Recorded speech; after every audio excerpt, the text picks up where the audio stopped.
Assalamualaikum, halo Tribuners, apa kabar semuanya? Balik lagi di wawancara eksklusif bersama dengan Tribun Lampung. Nah Tribuners, wawancara eksklusif hari ini saya sudah bersama dengan Kepala Perwakilan Ombudsman RI Provinsi Lampung, Bapak Nur Rahman Yusuf. Assalamualaikum Pak. Waalaikumsalam. Sehat Pak? Alhamdulillah sehat. Iya. Gimana nih Pak kesibukan hari ini Pak? Iya, sebagaimana biasalah kalau di ombudsman kan memang ya kita harus selalu siap kan gitu, terutama terkait dengan penerimaan laporan masyarakat karena tidak bisa diprediksi kapan akan datang laporan itu. Iya, jadi Bapak standby terus di sini ya Pak ya? Karena memang kita juga terutama terkait dengan laporan-laporan yang harus mendapat reaksi cepat ombudsman, istilahnya kalau di kami RCO kan itu laporan-laporan yang biasanya menyangkut kegawat daruratan itu yang harus segera ditindaklanjuti serta-merta pada saat itu untuk kemudian masyarakat bisa mendapatkan kepastian pelayanan. Iya. Sore ini ada sibuk Pak, boleh minta waktu sebentar? Silakan. Iya. Nah, Pak, gini Pak, Ombudsman RI Perwakilan Lampung ini kan baru saja menggelar deklarasi komitmen penyelenggaraan pelayanan publik oleh Kepala Daerah Selampung Kamis lalu ya Pak ya? Iya. Nah, deklarasi ini kan bagian dari upaya Ombudsman untuk mengingatkan seluruh kepala daerah mengenai pentingnya pelayanan publik yang berkualitas. Karena memang pelayanan publik yang berkualitas itu kan dibutuhkan masyarakat saat ini ya Pak ya. Nah, gini Pak, dalam deklarasi kemarin apa saja Pak yang diminta Ombudsman ini kepada seluruh kepala daerah di Lampung ini Pak? Iya, memang kita secara spesifik kemarin memang meminta kepada para kepala daerah. Yang pertama memang mengingatkan kembali lah bahwa biasanya selama ini ketika mereka berkampanye menjadi calon kepala daerah biasanya kan selalu menggaungkan terkait dengan janji-janji terutama berkaitan dengan masalah pelayanan publik kan gitu kan. Nah, sehingga kita mengingatkan kembali bahwa yaitu harus menjadi komitmen untuk kemudian bisa dilakukan kan gitu. Yang kedua memang keberadaan esensi pemerintah daerah dalam hal ini lebih luas lagi sebenarnya negara ini kan hadir dalam rangka memberikan pelayanan publik terhadap masyarakatnya. Karena memang negara ini luas, besar dan sebagainya, maka yang bersentuhan langsung adalah para pemerintah daerah ini yang digawangi oleh gubernur di provinsi, kemudian bupati atau wali kota di kabupaten kota. Nah, ini yang kemudian kita ingatkan kembali supaya ini menjadi perhatian bahwa inilah tugas kita selaku kepala daerah dalam memberikan pelayanan publik terhadap masyarakatnya. Iya, jadi Bapak itu mengingatkan itu mengenai janji kampanye mereka kemarin. Iya, salah satunya seperti itu karena diakui atau tidak hampir semua janji-janji itu terkait dengan masalah pelayanan publik. Kalau kita bahas apa itu pelayanan publik kan itu kan di Undang-Undang 25 tahun 2009 terkait dengan pelayanan publik itu kan ada pelayanan atas barang, jasa dan administrasi yang itu mencakup hampir semua aktivitas kegiatan kita sehari-hari yang itu seringkali misalnya dijanjikan terkait dengan perbaikan jalan itu kan bagian dari pelayanan publik yang memang atas barang misalnya. Terus kemudian misalnya apalagi biasanya itu pendidikan gratis misalnya itu juga bagian dari pelayanan publik di bidang jasa misalnya. Belum lagi kita bicara terkait dengan pelayanan kesehatan misalnya itu juga bagian dari pelayanan publik sebenarnya yang memang biasanya bersentuhan yang memang langsung bersentuhan terhadap masyarakat. Iya. Nah, selain pelayanan kesehatan, Pak, itu ada pelayanan apa lagi, Pak, yang memang bersentuhan langsung dengan masyarakat? Iya, biasanya kan terkait dengan selain kesehatan kan biasanya pendidikan dan administratif yang seringkali kemudian itu bersentuhan secara langsung kan. Kalau administratif itu kan KTP, KK, akte kelahiran, akte kematian itu yang biasanya sering diakses kan gitu kan. Kalau di bidang pendidikan ya sekolah itu jelas kan gitu kan. Kalau kesehatan ya di puskes, di rumah sakit itu bagian dari pelayanan yang memang harus dia berikan kan. Apalagi yang pelayanan publik yang berkaitan dengan kesehatan Pak ya, saat ini mungkin yang paling banyak dicari masyarakat ya. Mengingat pandemi sampai saat ini masih belum juga selesai gitu ya Pak ya. Iya.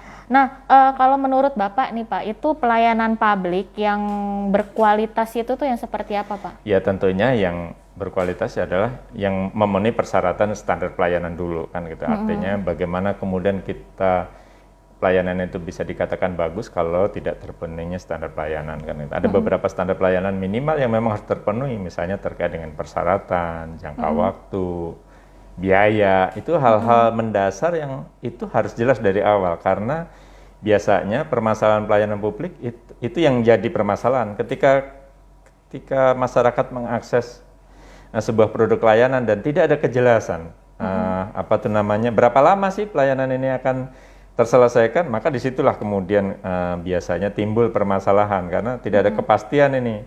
Mungkin sudah jelas gratis, tapi bagaimana kemudian masyarakat akan puas ketika dia harus bolak-balik misalnya.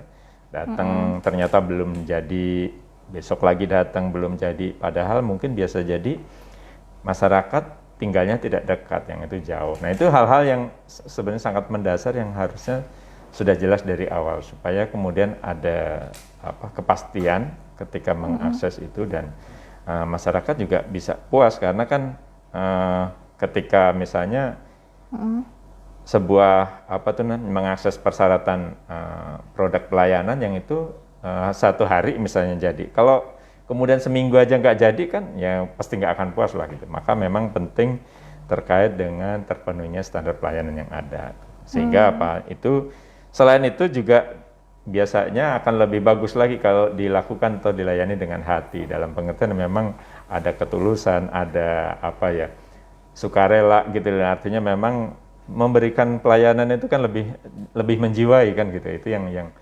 biasanya masyarakat pasti akan lebih puas dengan pelayanan yang ada.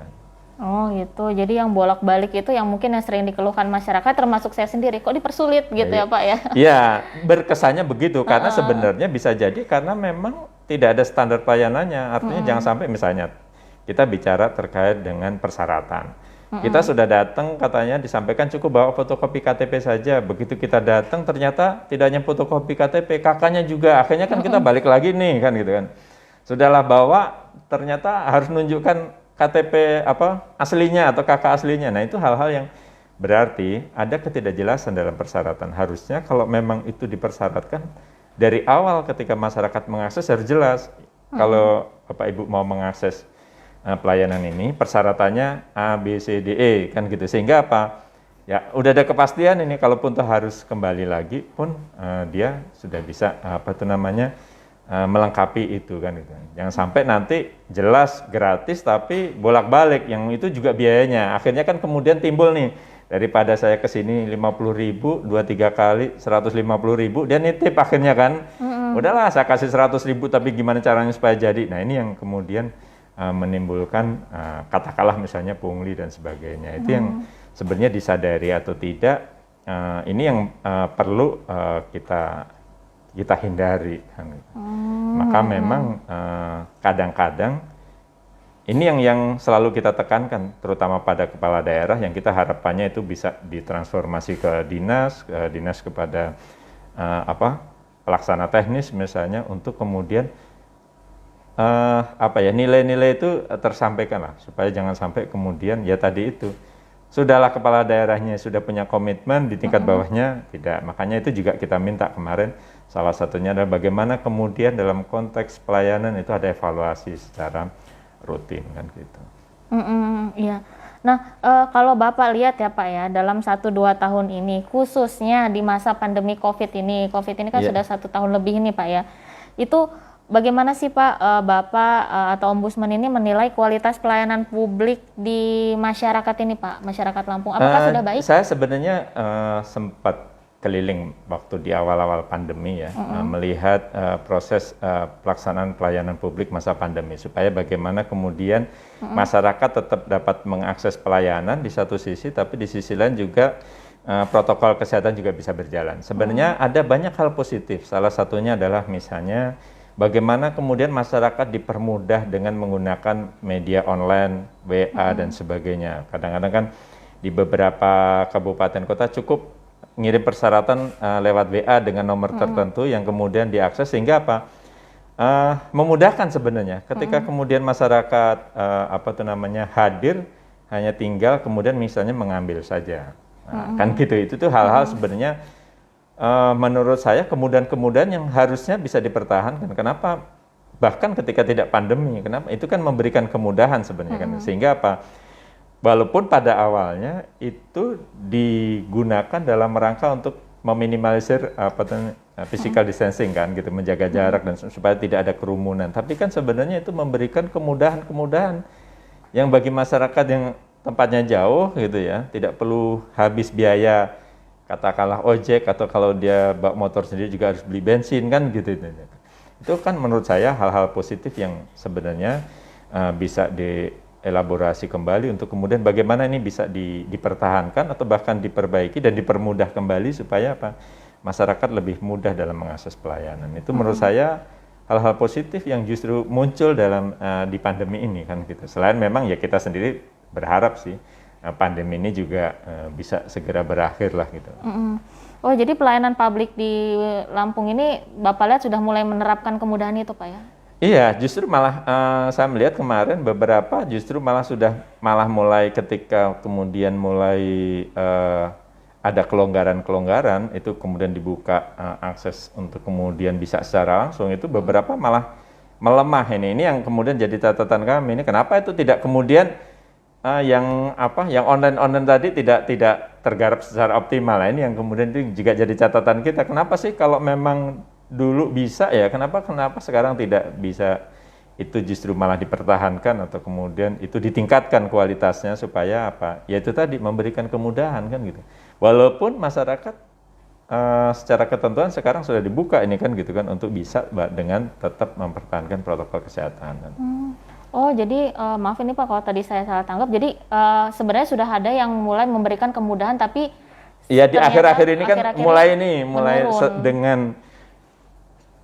dengan apa tuh nih, masyarakat yang sudah mulai mobile ini yang kemudian yang online itu kan kadang-kadang sudah mulai menurun, agak berkurang kan gitu kan, entah responnya yang agak lambat dan sebagainya itu beberapa kita temukan masih tetap dilayani tapi kemudian tidak seaktif dulu ketika awal-awal yang memang kita sama-sama semua juga khawatir ketika kemudian bersentuhan secara langsung dengan orang lain. Nah itu yang menurut saya memang perlu menjadi perhatian bersama lah untuk ya bagaimana bukan berarti itu dihilangkan kan.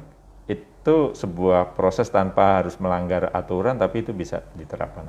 Oh iya, jadi seharusnya itu jangan melemah ya Pak ya, sangat. Iya, harusnya. Ini kan bagian dari inovasi ya sebenarnya kan, tapi kan inovasi itu kan memberikan kemudahan, sehingga itu harapan saya sih justru kalau perlu dievaluasi lebih mudah, entah apakah misalnya nomornya, karena kemarin kalau kita katakanlah misalnya di pelayanan administratif di Dukcapil misalnya kan nomornya pisah-pisah nih kalau untuk akte kelahiran yang ini, KTP ini dan sebagainya. Nah ini yang bagaimana kemudian justru dipermudah dengan teknologi misalnya nggak harus banyak nomor atau kalaupun toh harus banyak nomor bagaimana ini bisa lebih tersosialisasikan kepada masyarakat sehingga tetap harus kemudian bisa mengakses kan gitu kan dengan webnya sehingga persyaratan-persyaratan itu lebih mudah diakses kan dengan hampir semua masyarakat kita kan punya gadget yang bisa kemudian melihat, oh syaratnya apa saja, oh biayanya berapa gitu-gitu kan itu menurut saya sangat memudahkan untuk hal-hal yang terutama yang sifatnya pelayanan-pelayanan administratif gitu kan. Ya sayang banget ya, makanya Bapak itu melihat sudah mulai menurunnya itu apakah sejak awal 2021 ini Pak? Kita mulai jalan lagi itu setelah dibuka akses itu ada beberapa sih, terutama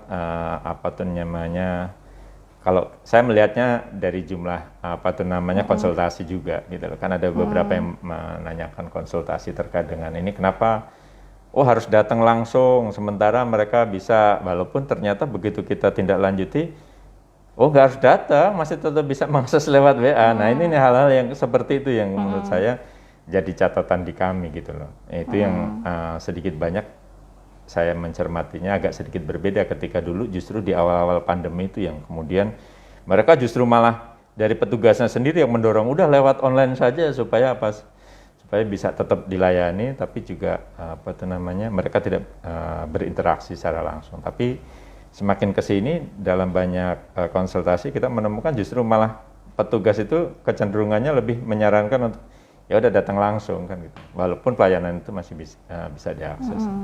Oh iya, jadi kalau Bapak ini melihatnya itu penyebab dari menurunnya itu tuh karena memang dari pelayanan publiknya sendiri sudah mulai menurun gitu Pak ya, untuk yang Ya, yang pasti online-nya. mungkin karena memang sekarang kan walaupun masih pandemi ya, kan mobilitas masyarakat juga sudah semakin apa itu namanya aktif lah ya. Mungkin juga karena memang udah jenuh juga di rumah terus bisa jadi ya gitu kan.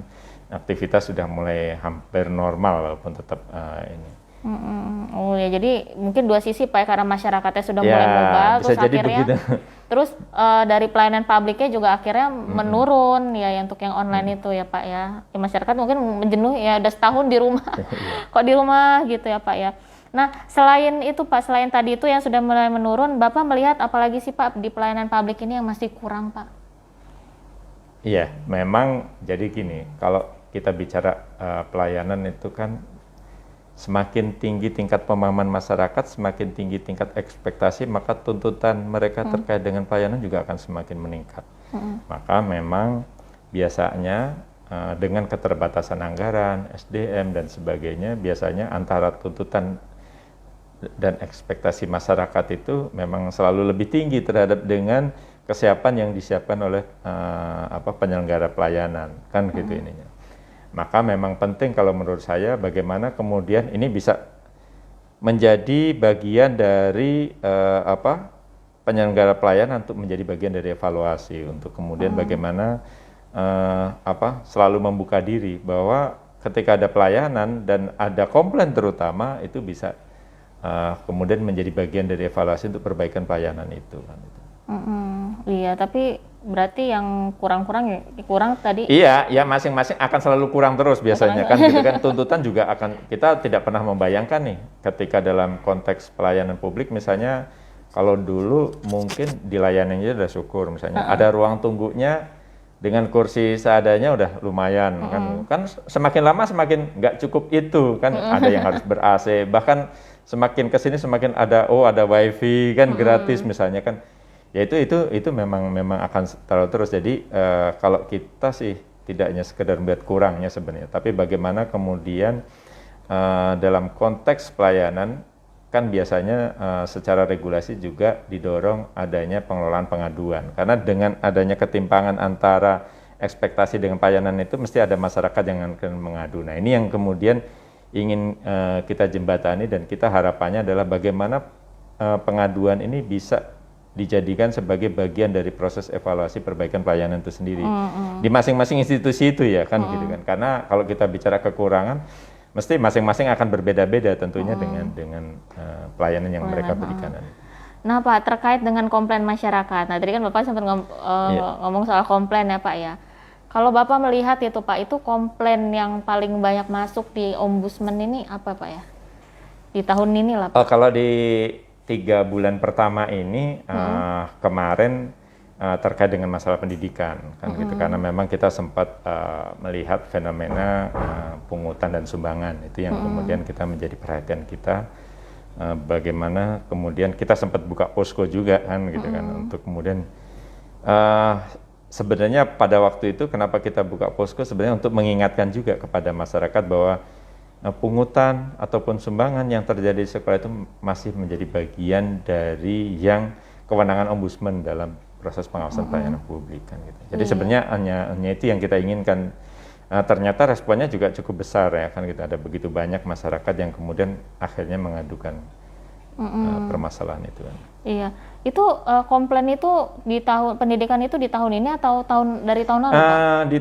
Di tahun ini ada sekitar hampir 50% ya. Dari 42 ada sekitar 22 kan itu artinya 50%. 22 ya. Nah Pak, soal komplain masyarakat Pak, itu apakah kepala daerah atau pemerintah di daerah Lampung ini menanggapi dengan baik Pak komplain? Alhamdulillah selama ini respon para kepala daerah dalam mensikapi laporan-laporan yang masuk ke Ombudsman termasuk responsif ya, artinya mereka membuka diri karena memang kita juga selalu ingatkan bahwa di Ombudsman tidak dalam konteks mencari kesalahan atau kekurangan, tapi bagaimana kemudian secara kewenangan kita ingin mencari terus solusi apa yang memang dengan permasalahan itu supaya bisa terselesaikan. Iya, artinya memang ditanggapi dengan sangat baik ya Pak ya? Iya, selama ini sih tidak ada permasalahan yang kemudian atau tidak direspon dan sebagainya sih. Selama ini responnya cukup bagus. Makanya memang kalau kembali ke deklarasi kemarin sebenarnya itu juga lebih kepada penegasan saja untuk kemudian bagaimana ini bisa menjadi mengingatkan kembali lah bahwa komitmen bersama, dan ini juga kita dorong untuk juga diketahui masyarakat juga gitu bahwa ketika proses pelayanan itu supaya baik, itu juga tidak hanya penyelenggara pelayanan, tapi masyarakatnya juga harus ada edukasi terhadap masyarakat supaya ketika mengakses pelayanan ya sesuai dengan prosedur juga gitu loh. Yang sampai nanti katakanlah bahasanya lewat pintu belakang kan gitu ininya. Ada dulu beberapa tidak bisa kita tindak lanjuti laporan masyarakat karena mereka tidak mengakses di loket pelayanan, mereka misalnya kenal sama petugas terus kemudian titip ke petugas misalnya kan. Nah ini yang kadang-kadang kemudian susah kalau di kami untuk kemudian permasalahan kalau kita bicara pelayanan publik kitanya maladministrasinya ada di mana nih kan gitu ini, supaya kemudian ada kejelasan kan gitu. Kan nggak bisa karena apa? Mereka tidak mengakses di tahapan yang disiapkan oleh unit layanan tersebut. Nah ini yang seringkali juga kita harus selalu mengedukasi kepada masyarakat gitu loh. Tolong kalaupun toh memang mau mengakses sebuah produk pelayanan, ya harus sesuai dengan prosedur juga gitu loh. Jangan sampai nanti kemudian tidak melalui prosedur dengan harapan lewat potong kompas katakanlah gitu, tapi ternyata begitu tidak tercapai, bingung karena biasanya yang seperti itu kan tidak ada bukti-bukti fisik yang memang bisa menunjukkan proses itu.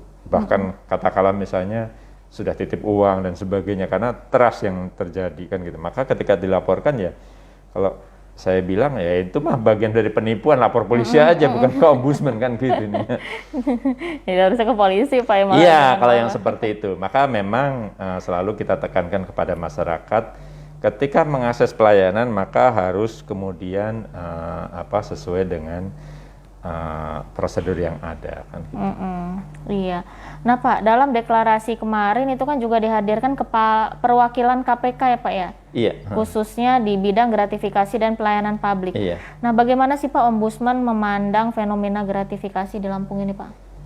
Iya, kita sebenarnya tidak masuk ke sana ya. Jadi kemarin kenapa kita melibatkan KPK, memang kita bukan lembaga penegak hukum, tapi memang permasalahan ombudsman adalah permasalahan maladministrasi, tapi kita mencermati maladministrasi walaupun itu permasalahan administrasi, tapi itu potensi masuk ke korupsi, pintu masuknya korupsi, karena biasanya korupsi itu dilakukan karena secara administrasi ada hal-hal yang tidak sesuai dengan aturan. Sebenarnya kalau tertib secara administrasi, maka potensi peluang untuk korupsi juga lebih kecil gitu loh. Maka memang itu yang kenapa kita juga melibatkan teman-teman KPK misalnya untuk kegiatan tersebut.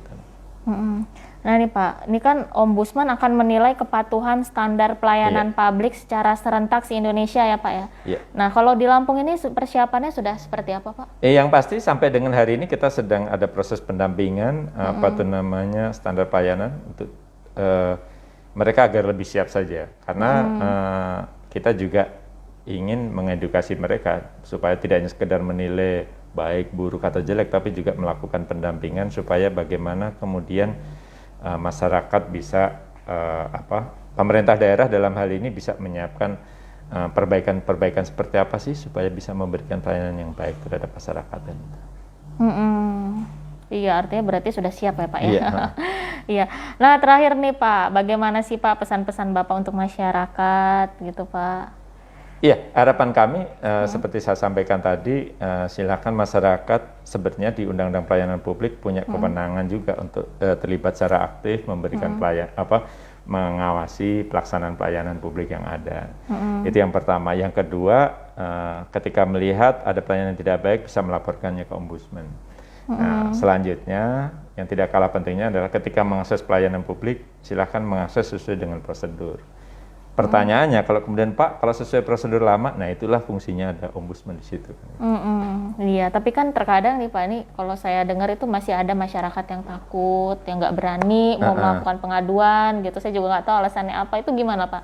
Ya, untuk yang pengaduan-pengaduan yang sifatnya bersifat sistemik, itu bisa dirahasiakan.